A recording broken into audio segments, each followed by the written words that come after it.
commencer, excusez-nous pour le retard. Hein. Deuxième présentation. Pas encore introduction. Donc la pièce s'appelle que... Attends, Julien. Ouais, j'arrive.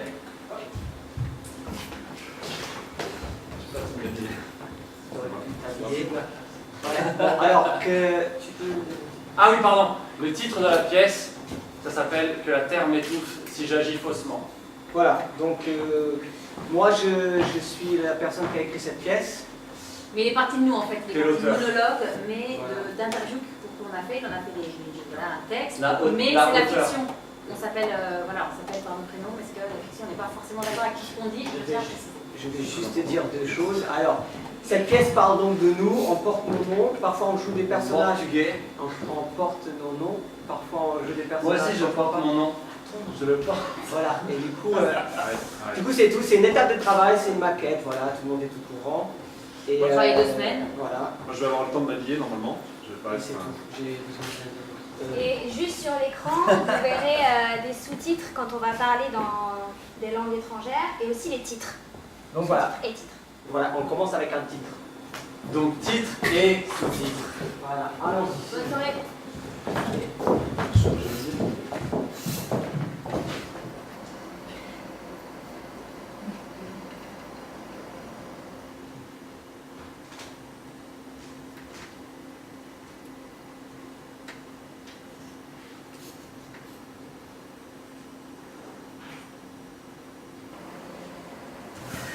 Bonjour. Salut, Salut. je suis l'italien. Ah oui, c'est vrai, j'ai vu des photos de toi, je pense. Moi, je suis le portugais. Ça va? Ça va. T'es pas trop fatigué? Du voyage, je veux dire. Ah non, non, pas du tout, c'est vite, tu sais. Avant, c'était long, mais maintenant, c'est vite, comme un éclair. Ouais. Ouais, comme un éclair. Ouais. Tu sais pas du tout si on est nombreux. Pas trop, non. Je sais pas trop, non. En tout cas, il y a quand même, je pense, des filles. Ah oui, des filles, ok. Oui. Ouais. Et toi, tu viens d'où en Italie? Je veux dire, t'es italien, c'est ça? Ouais. Je suis originaire de Caltanissé. De Caltanissé. C'est en Sicile. J'ai pas grandi là-bas, j'ai grandi en France. Tu vois? C'est là-bas que je me suis fait ça. À Caltanissé. Ah, mais Caltanissette, je ne connais pas en fait. Ouais, bah, c'est vraiment une ville du centre de la Sicile, quoi.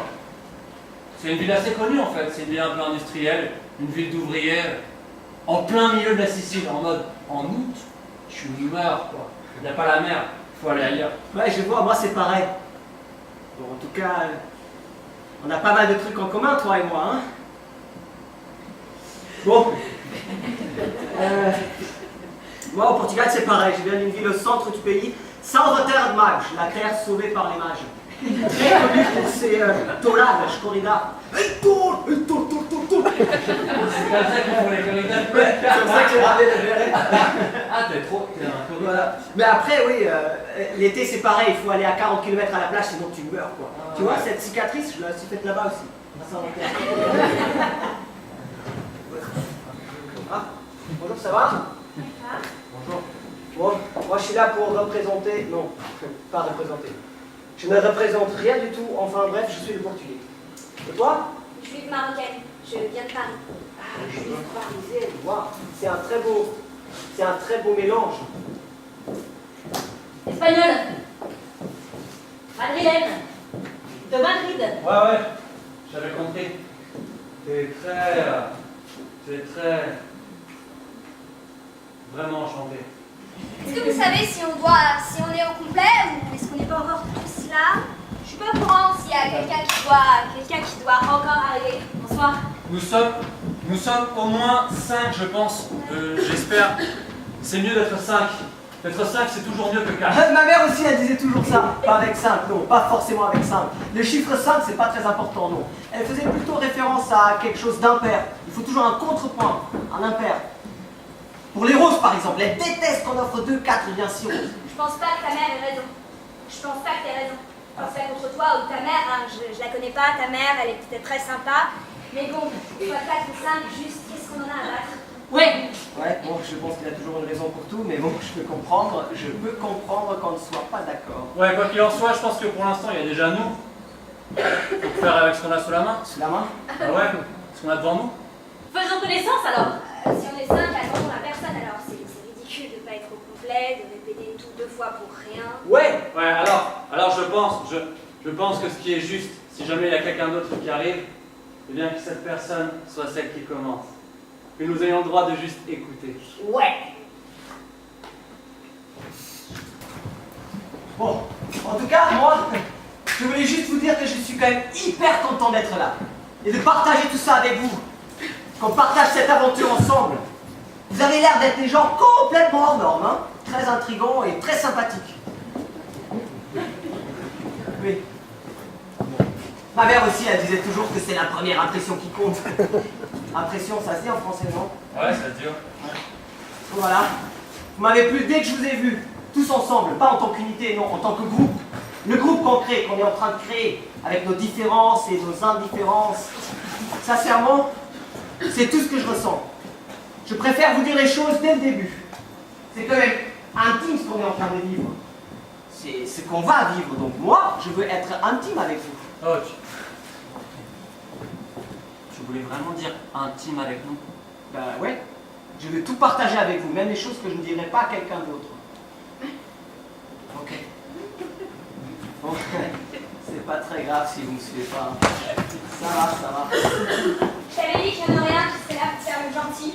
C'est bien portugais ça, hein? Se faire pote avec tout le monde. Non mais je te préviens qu'avec moi c'est mort d'avance. Je pense pas que ce soit une bonne approche. Je m'en fous de tes superstitions à la con et de tes préjugés et de toutes ces merdes. Donc vraiment, je t'avais dit que ça allait commencer. Que ça allait commencer en mode genre bonjour, c'est sympa d'être ensemble, de faire connaissance. Oh putain. Ça me fait penser aux colonies de vacances où tout le monde veut se faire des amis. C'est pas parce qu'on doit vivre quelque temps ensemble que je dois forcément te raconter ma vie. Ah non, mais tu m'as mal compris. Vraiment, c'est pas du tout ce que je voulais dire. Hein. Non, mais je sais ce que t'as dit. Dès que tu t'énerves pour rien, là. Je quoi? Je m'énerve pour rien? Non mais t'as vu ce qu'il m'a dit? Calme-toi, tu viens juste d'arriver, hein? Tu vas pas tenir si tu commences comme ça. Ça m'énerve, ça m'énerve. J'ai rien fait. Là. Ouais, moi je... Des fois, les gens s'énervent, on a aucune idée.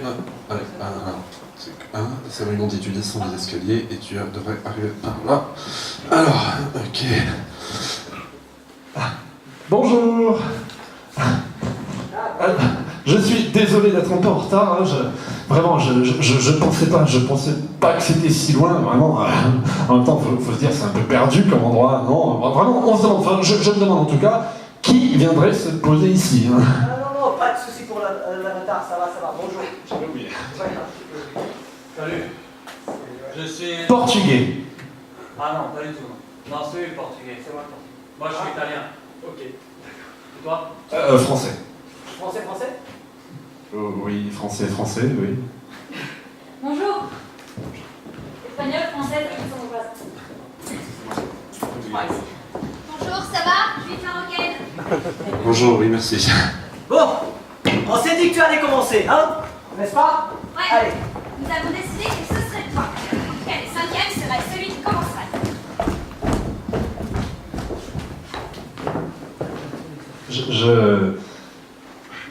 Alors, ta veste. Ah.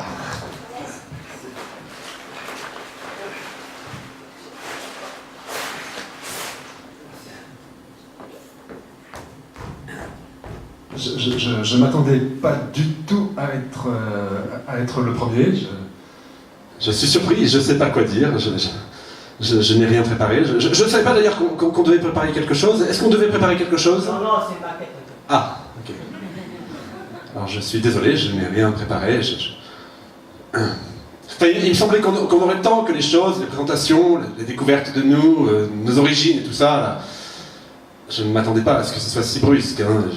Sincèrement, je trouve que c'est un peu brusque de commencer, de me dire ça comme ça, alors que je viens d'arriver. Ça sonne un peu comme une punition. J'ai encore rien fait, rien dit, et je suis complètement démuni de tous les moyens, des outils. Putain, c'est carrément brusque en fait, ouais. C'est une entrée en matière un peu maladroite, je trouve. Chiant carrément, ouais. Enfin, on attend de se dire les choses, non? Commence, s'il te plaît. Je ne vois pas pourquoi je devrais commencer. Je voulais m'excuser un peu pour avant. Je me suis un peu emportée, mais c'est un peu dur en ce moment et je suis à fleur de peau. Oui, c'est vrai, c'était un peu, comment dire, Oui, elle est un peu à fleur de peau. Bon, je veux bien alors vous partager en première une chanson traditionnelle de chez moi. Enfin, non, c'est pas vraiment chez moi, en fait, c'est une chanson juive que j'aime beaucoup, qui est dans le film La liste de Schindler. Je devrais peut-être me présenter avant, comme on se connaît pas. Je vous en parle maintenant ou plutôt après? Eh, ça peut être bien que t'en parles un peu maintenant. Non, moi je pense que c'est mieux que tu commences avec la chanson, qu'on te découvre à travers la chanson et que la rencontre se passe plutôt dans ce sens-là, non? Qu'est-ce que vous en pensez? Moi, ça me va. Ouais, je pense que t'as raison. Écouter les choses, c'est parfait. Ouais, ok, ouais. Je pense que c'est vrai, vous avez raison. Je vous montre le chant alors. Oui, Vous imprimez les paroles en phonétique? en phonétique. Ah bah oui, parce que c'est en hébreu. Yerushalayim Shel Zahav. Voilà. Lucas, tu peux Ouais. s'il te plaît? Je n'ai pas assez pour tout le monde, désolé. Alors, traduction du chant hébraïque. Bon, on fait là, il faut qu'on avance. Attends, juste une seconde. Je fais passer vite fait. C'est vrai qu'on n'avait jamais de public, on n'a jamais essayé Vous allez avec. essayer, hein. Servez-vous. Bon, on va y aller, merci. Voilà, donc je vais vous le chanter une première fois et après on pourrait essayer de le chanter tous ensemble. Non, je chante, je ne sais pas chanter, je ne chante pas. Je chante comme vraiment les salles casseroles. Non mais pas forcément à plusieurs voix, pas à plusieurs voix, juste à une tonalité. Vraiment c'est assez simple. C'est un chant plutôt populaire juif. Ouais, mais ça va aller, hein, c'est pas. Eh, tu sais quand même chanter un peu. Un minimum, quoi. Ah non, mais je vais essayer, hein. C'est hébreu, quoi. Moi non plus, je parle pas hébreu alors. Et bon, je vais déjà vous le faire et on voit après. Avir harim tzadukayim ve'yachoranim Nisa beruach hadayim im kol ba'amonim Uftar demat ilan ba'even shfuya b'chaloma העיר אשר בדד יושבת ובליבה חומה ירושלים של זהב ושל נחושת ושל אור הלא לכל שירייך אני כינור חסרנו את בורות המים לשוק ולכיכר, שופר קורא בחרך הבית, בעיר העתיקה, ובמראות אשר בסלע, אלפי שמשות צורחות, ושוב נרד לים המלח, בדרך יריחו, ירושלים של זהב ושל נחושת ושל אור, הלא לכל שירייך אני כינור. Olé.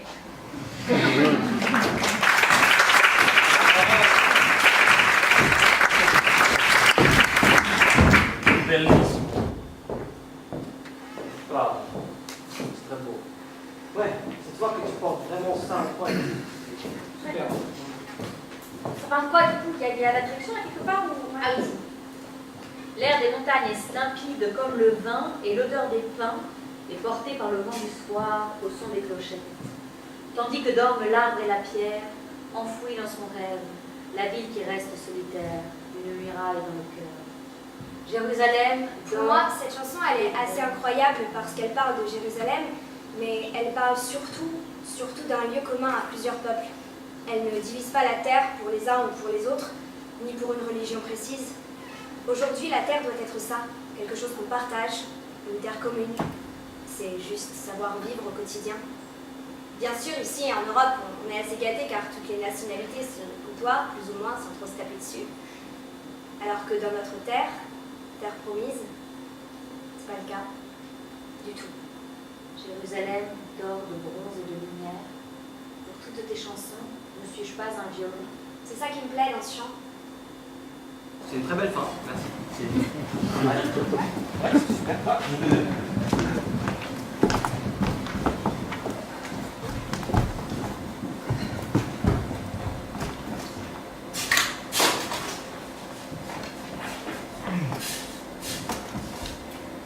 Mes chers amis, quand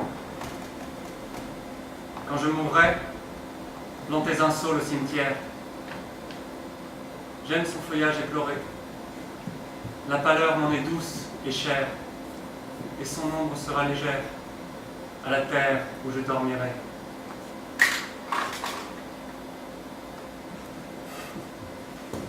C'est genre ça, mais c'est vraiment ça. La terre où je dormirai. La terre, comme elle mange l'homme, comme elle s'est nourrie de lui après sa mort. Je voyais ça la dernière fois dans la nature, il y avait des arbres morts partout.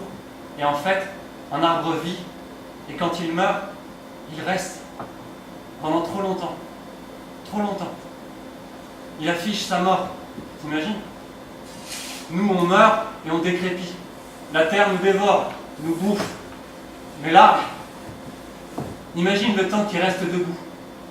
Imagine le temps qu'un arbre reste debout et affiche à tout le monde la pâleur de son visage. Jusqu'à la fin qu'il se casse. Qu'il se casse en 100 morceaux. Ou que quelqu'un décide de faire genre ah, tombe, qu'il l'arrache, qu'il l'achève. Encore, après sa mort, il faut l'achever, quoi. Un être humain, il meurt, au bout d'un mois, il ne ressemble plus à rien, le gars. Il est déjà fini. Au bout d'un mois sous la terre, tu n'as même plus envie de le toucher. Qui oserait achever ça, quoi? Impossible. Un arbre, un mois après sa mort, t'as l'impression qu'il vit encore. C'est plutôt, il commence à perdre ses feuilles. Sa mort, elle résiste au gras. Elle est résistante. La terre a ce côté reposant, comme un endroit de repos.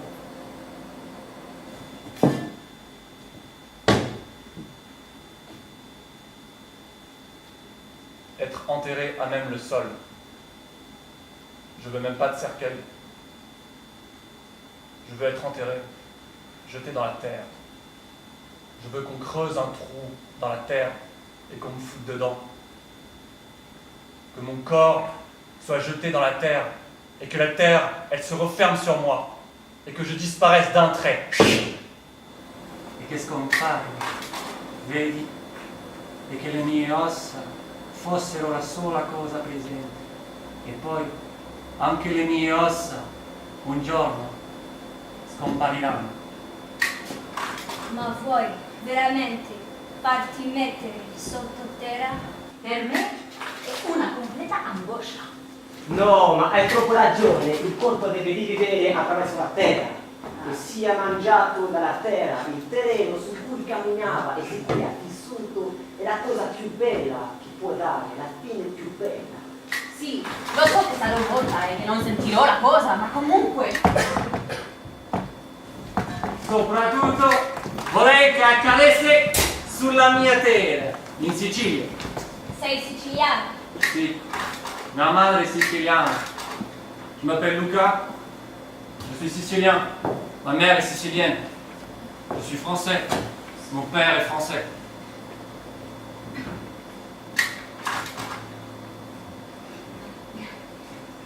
Moi, je me souviens encore quand mon grand-père m'a raconté l'histoire de ses parents. Ils étaient une grande famille riche. Bon, il faut imaginer qu'à l'époque, riche, c'est pas forcément ce qu'on s'imagine aujourd'hui. Dans ces provinces du Portugal, au début du XXe siècle, c'était les terres que tu possédais qui faisaient ta fortune. Plus tu possédais et plus tu étais respecté aux yeux des gens. C'était la terre qui te donnait à manger. La terre te donnait une vie sûre et stable. Bon, bref. L'histoire que mon grand-père racontait était celle de ses parents. Ses parents rentraient d'une fête de village à une dizaine de kilomètres de chez eux. Ils rentraient la nuit dans l'obscurité. Ils marchaient et les hommes avaient beaucoup bu et ne se contrôlaient plus. Mon arrière-grand-mère a dû échanger 2 mots avec un autre homme. Mon arrière-grand-père, furieux, s'est jeté sur lui. Dans la bagarre, il est tombé dans le Tage, le fleuve, sans savoir nager, il est mort noyé. Mon arrière-grand-mère, désespérée, elle s'est jetée à l'eau pour l'aider, et ses poumons se sont remplis d'eau, elle n'a pas survécu. Mon grand-père, il est resté tout seul avec son frère aîné et sa sœur. Il devait avoir environ 20 ans, mon grand-père. Un jour, le frère de mon grand-père, il est rentré, il avait prévu de partir vivre à Lisbonne. Après quelques discussions, mon grand-père a découvert qu'il avait vendu dans son dos toutes les terres de ses parents. Il ne leur restait plus que la maison et un petit terrain derrière. Mon grand-père était furieux. Donc vous imaginez, il a vu sa vie défiler en un instant, tout perdre en un instant. Tout ce qu'ils avaient de plus précieux était parti, ce n'était plus à eux. Ils étaient devenus, d'un coup, d'un instant à l'autre, ils étaient devenus étrangers sur leur propre terre. Mon grand-père, il ne pouvait plus aller cultiver sa terre, celle qui faisait son histoire, sa personne, qui faisait tout simplement sa vie. Elle représentait sa position, le travail de ses parents, le travail d'un nom respecté. En un instant, son abruti de frère, il venait de casser tout ça. Tu sais à quoi cette histoire me fait souvent penser? Au fandango. Au fandango do Ribatejo. C'est une danse traditionnelle de ma région du Portugal, de l'autre côté du Tage, o Tejo, le haut du Tejo. O fandango é uma dança tradicional entre dois homens, que se desafiam através da dança. Eles costumam desafiar-se por diversas razões, mas muitas vezes desafiam-se por causa de uma mulher. O meu avô cantava muito à desgarrada e era conhecido como dançarino de fandango. Eu vi 2 ou 3 vezes dançar o fandango. Eu era pequeno, mas guardo uma imagem dele a dançar o fandango. Uma vez que conhecia toda a história da herança e do conflito com o irmão, sempre pensei que finalmente ele estava invadido por uma raiva, um ódio. Cada vez que dançava, era o irmão que ele desafiava em frente. Em frente dele, ele desafiava-o e dançava para ele. Ele dançava para o irmão. É tão admirável dançar com alguém que odiamos. Acho que era o que fazia que ele ficava em vida. Fazia que ele dançava tão bem. O ódio e o amor por uma pessoa do teu sangue, que te pertence a ti e à tua terra. Não há nada de mais bonito do que a dança. Alguém que dança exprime-se de outra maneira. Exprime-se com o corpo. Coloca tudo ao serviço do corpo e transmite alegria em cada movimento.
Het is Lutzenboyer, also zu Lützeburg opgevoerd, zijn also Lützenboyer.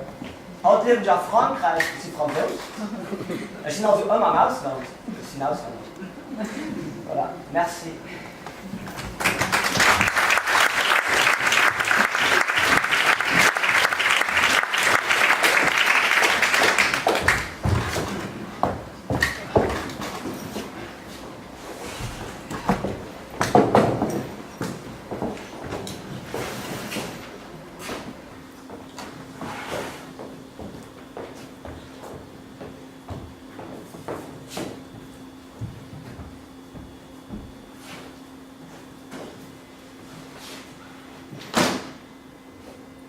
Le poète grec Pindare désignait l'Etna comme la colonne du ciel. Quoi? J'ai dit que le poète grec Pindare désignait l'Etna comme la colonne du ciel, putain alors! C'est notre rencontre au refuge! Oui, oui, mais ça va, désolé. Je recommence.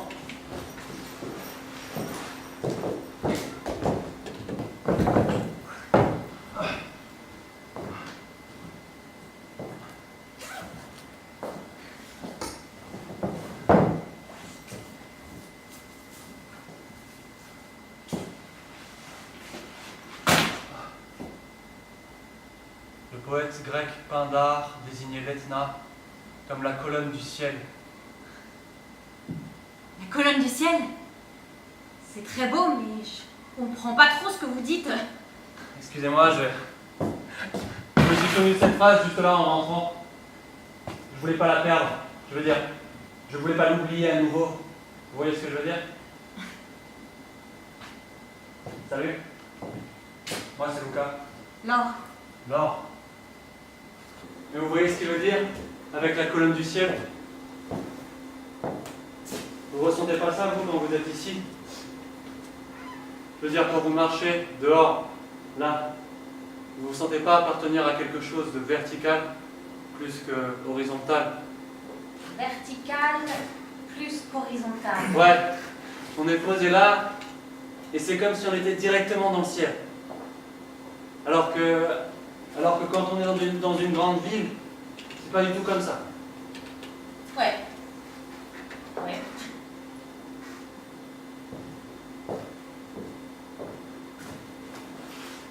C'est la première fois que tu viens sur l'Etna? Ouais. Ouais. Je passe 2 jours ici avant de retourner en Espagne. Ah ouais, hablas espagnol? Sí, soy española, soy de Madrid, toda mi familia vive allí. ¿Y tú hablas español? Ah non, non, pas du tout. Non, je parle pas du tout espagnol. C'était juste une question en fait. C'est la seule chose que je sais dire.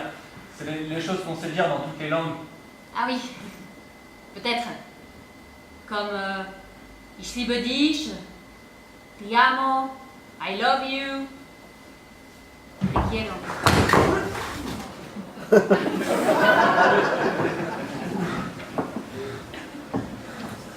Avant, tout le monde travaillait avec la terre.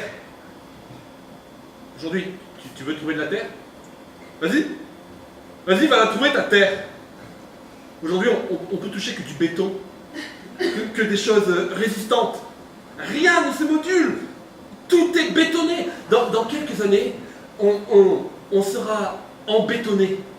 Embétonné à la place d'être enterré. Ils vont sûrement inventer des buildings dans lesquels on pourra embétonner les gens. Vous imaginez? J'attends de voir tout ça. Moi, je veux retrouver ma terre, mon territoire.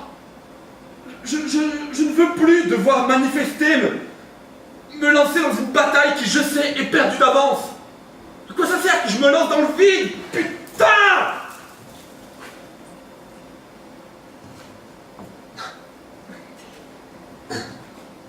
Bonjour, je m'appelle Julien. Je viens d'une ville moyenne du sud de la France. Je suis français de souche. Français? Ouais, français. Et je ne suis jamais allé plus loin que l'Espagne. Jamais.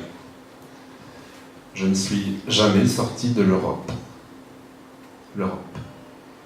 Très vaste. Trop vaste comme thème, comme continent, comme politique. Les dirigeants européens essaient de nous faire rêver. Ils essaient, selon moi, de nous faire vivre un European Dream à la mode américaine. À la mode d'une union qui n'a juste rien à voir avec nous, avec notre histoire, Je veux, moi, garder mon drapeau bleu-blanc-rouge. Je veux une nation. Je veux vivre sur une terre avec des convictions. Je veux pouvoir me dire aussi que l'avenir sera meilleur. Je veux pouvoir me dire que j'ai bien fait d'élire Mister Hollande.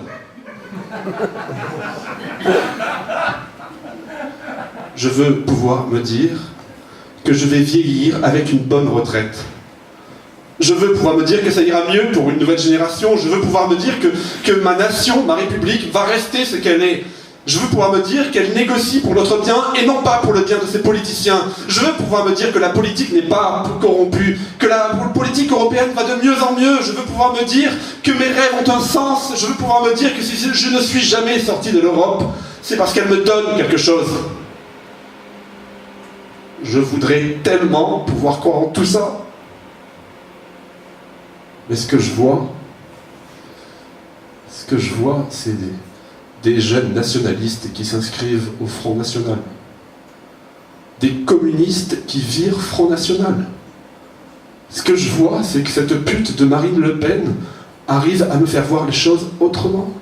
Autrement que les autres de son parti, et elle me fait peur. Et j'ai peur de moi-même. Et je vais vous dire, ma peur à moi, plus que de vivre dans une terre qui est menée par des mecs de droite, pas de droite, mais d'extrême droite, c'est que moi, avec mes opinions nationalistes, avec mon idéologie communiste, mes propos politiques pour le changement de l'Europe, parce que franchement, sincèrement, qu'est-ce qu'elle me donne? J'ai peur de devenir ce communiste qui se livre et qui est contraint de voter FN. Et avec tout ça, de devoir être d'accord avec tout ça, fuck anti-shit! J'ai envie d'y croire et j'ai envie de changement! Je me suis jamais dit que je devais sortir dans la rue pour manifester contre ou pour quoi que ce soit.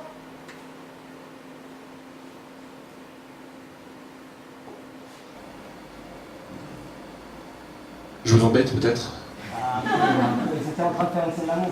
En plus, moi, je m'en bats les couilles de la politique. Très bien. Mais le problème, c'est que j'arrive plus à voir la petite lumière au bout. Cette étoile qui brille et qui me donne de l'espoir pour l'avenir, pour moi, pour ma terre, pour simplement tout. Cette étoile européenne, elle est où? Elles sont parties où, les 12 petites étoiles? Elles font sûrement partie de ces étoiles qu'on voit dans le ciel et qui n'existent plus. Je ne comprenais jamais, quand j'étais gamin, qu'une étoile brille, qu'elle existe à mon regard, qu'elle existe devant moi, et que pourtant elle fasse déjà partie d'un rêve. Je la vois, mais elle est déjà irréelle. Je la vois, mais elle est déjà absente. L'Europe, cette étoile qui brille dans le vide, cette étoile dont je rêve chaque jour, mais qui est déjà partie, disparue depuis longtemps. Mon rêve, c'est de... Et ce n'est pas un rêve. Mes enfants, il faut qu'ils grandissent loin de tout ça. Pour moi, il faut vivre dans un endroit, sur une île des Caraïbes. Les Bahamas, Tahiti, tu vois. Pour moi, il faut vivre dans un endroit comme ça, en fait. Enfin, pour les enfants. Pour moi, c'est ça, quoi. Je sais pas. Après, on sait jamais ce qui va se passer dans la vie. On n'a pas d'idée de ce qui va se passer parce que, tu vois, tu fais pas d'enfant sans femme, je veux dire. Mais par exemple, si la femme que je rencontre a le pouvoir en elle de me faire imaginer de faire des enfants avec elle, si un jour je rencontre cette femme et qu'elle a la force de me dire... Moi, je veux pas du tout vivre aux Caraïbes, hein. Tu vas pas me mettre sur une île aux Caraïbes et me laisser là-bas avec mes gosses. J'ai besoin d'être proche de toi. J'ai besoin de vivre avec toi, de te faire l'amour, d'être avec toi. Si tu veux avoir des gosses, je veux bien, mais pas aux Caraïbes. Ouais, eh bien, il y a encore plein de choses qui vont se passer et que je ne pourrai pas contrôler. Plein de choses qui seront externes à moi. Cette rencontre sur l'Etna a complètement changé ma vie.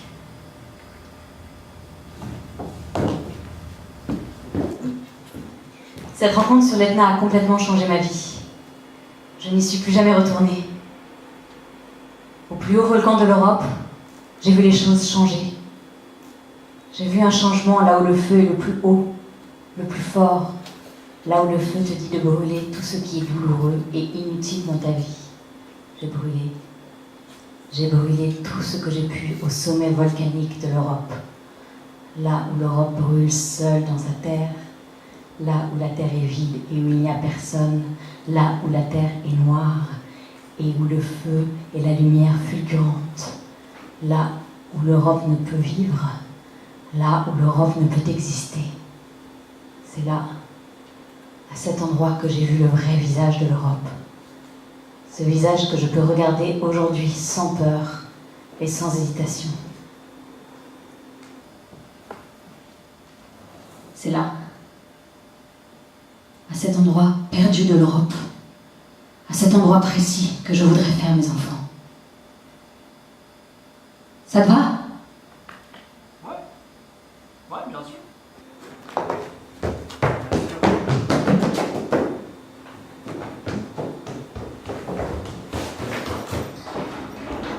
Là! Là! Là!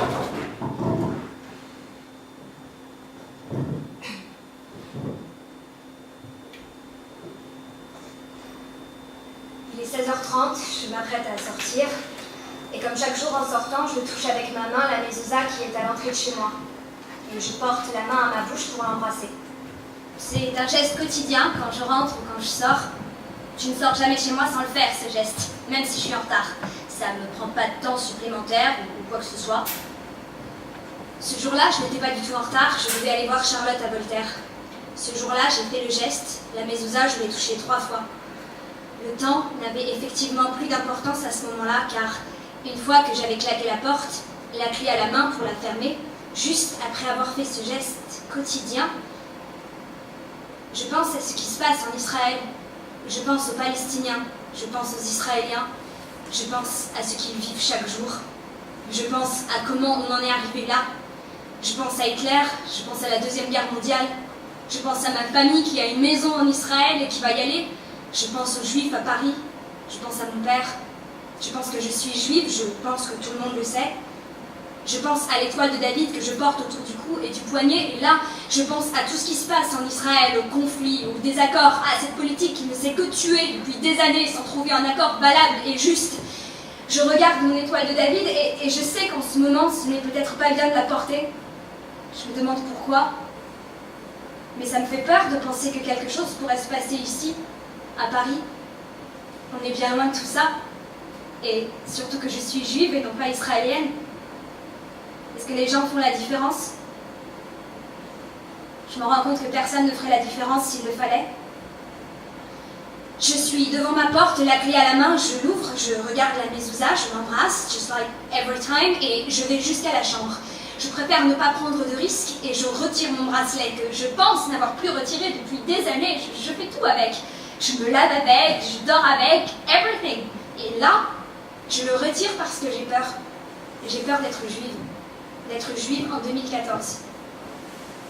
Moi aujourd'hui, je ferai semblant d'être une citoyenne comme les autres, pas juive, pure française, et sans origine quelconque.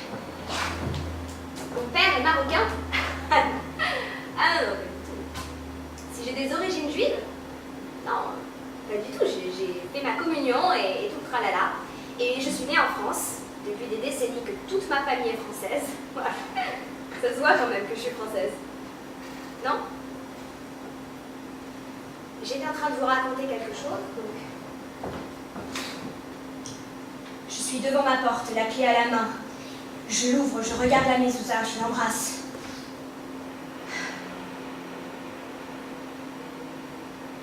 Ce jour-là, je n'étais pas du tout en retard. Je devais aller voir Charlotte à Voltaire. Mais cette fois-ci, c'était un peu particulier. On prenait un verre rue d'Arquette, et à un moment, assez vite en fait, on voit passer une trentaine de jeunes en courant, en direction de la Bastille. Les mecs, visiblement, voulaient aller jusqu'à la synagogue. C'était des jeunes appartenant à la LDJ, la Ligue de Défense Juive. Ils avaient lu visiblement des faux tweets, sur Twitter donc, sur la manif pro-palestinienne qui devait aller heurter la manif israélienne, qui n'était rien d'autre que la prière de 300 personnes dans une synagogue. Je comprends plus rien. Et je me sens perdue autant dans ma religion que dans la ville où je vis. Putain! Ça me fait tellement chier de sentir tout ça, j'ai envie que ça s'arrête. Je sais pas si tout ceci est un prétexte afin d'avoir une guerre entre les musulmans et les juifs, mais putain, mais pas du tout, ça ne peut pas. En tout cas, ça ne doit pas être ça. Ils ont vécu des décennies ensemble. Pourquoi ça ne marcherait pas aujourd'hui, hein? Israël est une démocratie, putain. Et c'est pas parce qu'on est contre son gouvernement qu'on est forcément contre son pays, quoi. Je vous dis sincèrement, je préférerais qu'on descende dans la rue défendre d'autres causes. Comme, par exemple, pour la cause syrienne qui fait des millions de morts. Mais là, comme c'est des Arabes qui s'entretuent en France, personne ne bouge. Mais dès qu'il s'agit des Juifs et des Arabes, là tout le monde se sent obligé d'ouvrir sa putain de gueule, hein. Les gens voient une guerre de religion, mais ils ne voient pas l'effort que l'État fait afin de sauvegarder son peuple, de le protéger et de faire tout pour ses droits. Ils ont tué des enfants, oui, ils en ont tué peut-être, ça aussi j'en sais rien. Mais quand on sait qu'ils ont prévenu l'endroit qu'ils allaient bombarder, qu'ils leur ont envoyé des messages et qu'ils ont effectué des tirs préventifs, et là, moi j'invente rien. Encore une fois, j'invente rien, c'est ce qu'on dit, parce que là aussi il y a des témoignages. Est-ce qu'en Syrie, ou même lors de la guerre en Irak, on prévenait les civils avant de leur tirer dessus, hein? Après tout, n'importe quel pays au monde qui se prend une pluie de roquettes sur la gueule a le droit de se défendre, non? En tout cas, j'aimerais savoir la vérité de tout ça, s'il y en a vraiment une.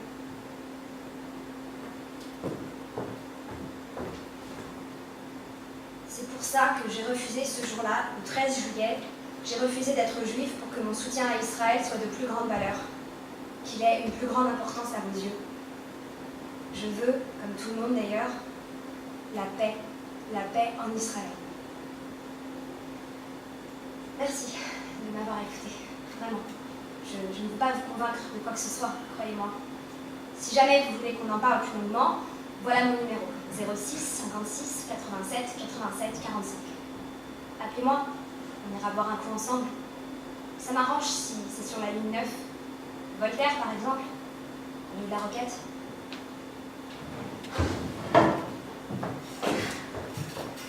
Pour moi, c'est quoi mon pays? J'aimerais bien savoir. Parfois, je me pose la question. Je me laisse aller toute seule et je me pose cette question. Mais où est ton pays? Je trouve jamais de réponse. Je m'appelle Laure. Je suis espagnole, profondément. J'aime être espagnole. J'aime dire aux gens que je suis espagnole. Parfois, ça me rend triste quand quelqu'un ne sait pas d'où je viens. L'Espagne, c'est mon jardin d'Éden, c'est l'Éden Park, quoi. Je veux retrouver l'Espagne de mon enfance. Cette Espagne où je pouvais me balader en maillot de bain dans la rue.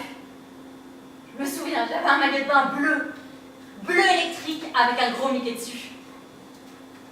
Aujourd'hui, mon Mickey a été remplacé par des slogans ou par n'importe quel symbole de résistance. Il n'y a plus de Mickey bleu électrique de Real Madrid.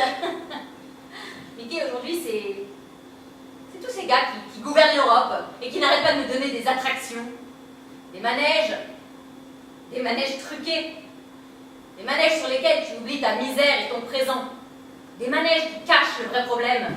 Attrapez la queue de Mickey! Je ne prendrai plus de manège. Je ne remplacerai plus mon Mickey. J'en ai marre de devoir camper sur la Puerta del Sol, porte du soleil. Tout ça pour avoir quoi? Rien de plus, si ce n'est la galère de pouvoir trouver un job en Espagne. La probabilité de trouver un job en Espagne, 0 pointé. Le travail n'existe plus, tu le crées. Le taux de chômage, 25. Amore!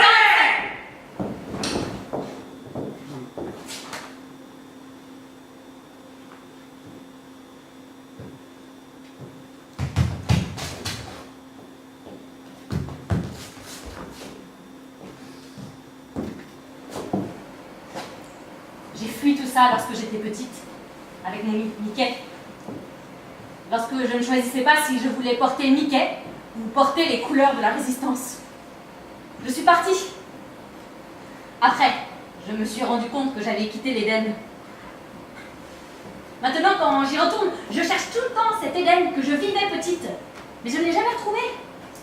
Si quelqu'un l'a vu, je veux bien qu'il me le dise, hein.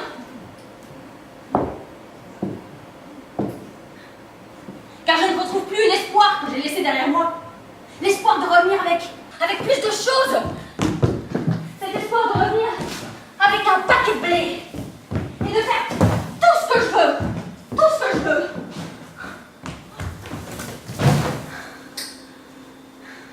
partie. Et me voilà seule avec l'argent. Qu'est-ce que je fais maintenant? Je n'ai plus ma terre. La terre que j'ai laissée derrière moi. Elle est toujours là. Mais elle m'appartient de moins en moins. À choisir entre l'argent et la terre. Les gens choisissent encore souvent l'argent. Mais je peux vous dire, moi, que c'est une putain d'erreur. C'est une erreur de laisser la famille derrière soi. De laisser la vie, là, tout simplement derrière soi. De laisser tout derrière soi et de revenir et de faire comme si de rien n'était. Ce n'est pas possible. Vous ne serez plus jamais chez vous. Les gens ne vous considéreront plus jamais comme si vous étiez chez vous.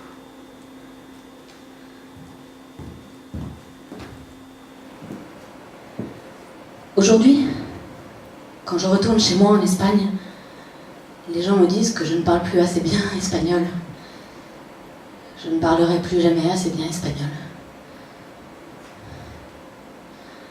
Nunca jamás serás española. Nunca jamás hablarás español. Nunca estás bastante aquí. Nunca vivirás con nosotros. Nunca jamás. De cada uno de estos días negros como viejos hierros, y abiertos por el sol como grandes bueyes rojos, y apenas sostenidos por el aire y por los sueños, y desaparecidos irremediablemente y de pronto, nada ha sustituido mis perturbados orígenes. Las desiguales medidas que circulan en mi corazón, a dar de día y de noche, solitariamente.